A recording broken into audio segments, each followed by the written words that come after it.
අද අපේ අම්මගේ උපන්දිනේ. අපේ අම්මා කියලා කිව්වේ හස්බන්ඩ්ගේ අම්මගේ. ඉතින් අපිට ඕන වුණා අම්මට වටින දෙයක් දෙන්න.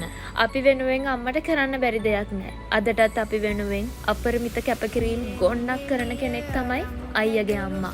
අම්මා රට ගිහින් තමයි පවුලෙම බර කරට අරගෙන අයියලගේ පවුල ගොඩ නැගුවේ. එතනදී අම්මා ඉන්න ගෙයක් හදනවා හරි ලස්සන. ඒ වගේම තමයි අම්මා ලංකාවට එද්දී එයාගේ දරුවෝ දෙන්න වෙනුවෙන් රත්තරන් බඩු ටික පවා හදාගෙන ආවේ.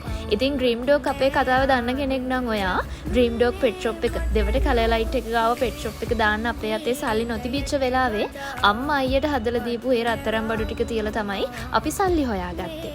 අපේ වෙඩින් එකෙන් පස්සේ අම්මා රට ගිහින් සල්ලි හොයලා තාත්තා දුක් මහන්සි වෙලා ඒ දෙන්න එකතු වෙලා හදපු ගේ පවා අපිට දෙන්න අම්මයි තාත්තයි දෙපාරක් හිතුවේ නෑ. කට්ටක් කාලා ගතපු වාහනේ ගෙදරට ගන්න බැරි වෙනකොට පාර හරියට නැති වෙනකොට අම්මේ මේගේ විකුණමු කියද්දිත් දෙපාරක් හිතන්නේ නැතුව මගේ වචනෙට හා කියලා කියපු අම්මෙක් එයා. උදේට ටිකක් වැඩියෙන් නිින්ද යද්දි අපි වෙනුවෙන් රසට කෑම ටික හදලා රෑට අපි ගෙදරට එන්න කලින් හවස් වෙද්දිම කෝල් කරලා පුතේ රෑට මොනවද කන්නේ අහලා ආසම විදියට කෑම ටිකත් රෑට හදලා තියෙන අම්මට අපිට රත්තරන් වලින් තෑගි දුන්නත් මදි. අම්මේ ඔයාට සුබ උපන්දිනයක් වෙන්න ඕනේ. අපේ ආයුෂත් තරම් ඔයා ජීවත් වෙන්න ඕනේ.